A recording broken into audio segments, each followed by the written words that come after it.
Nii, meil on siin Nordea spordiklubi pealiku võtnud, oleme siin samas Endla järve ääres torni juures võtnud, kuidas nüüd öelda, rajalt maha ehk rada on meie all seal. Näete, rada on seal ja ta on rajalt maas. Räägi, Kadi, kuidas siis matk on? Lahja. Mis võiks seda krehtisemaks teha? Ekstreemi rolimist rohkem, et selline sisse tallatud, rahulik.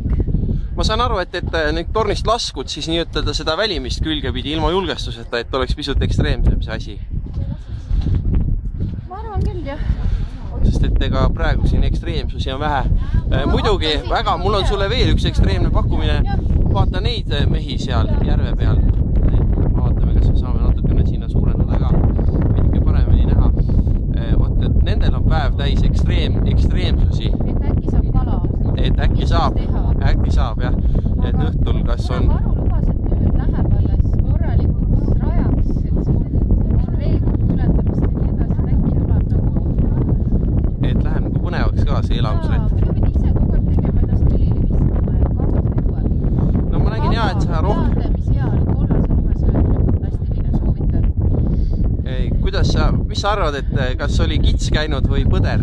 Maitse järgi tundus, et mingi selline korralik veeelukas oli, et äkki saarmas. Kobras. Jah. Aga siis ma tahtsin veel seda ka küsida, et ennem kui ma vaatasin, siis sa rohkem olid nagu pikali kui püsti, et kuidas eilne õhtu möödus?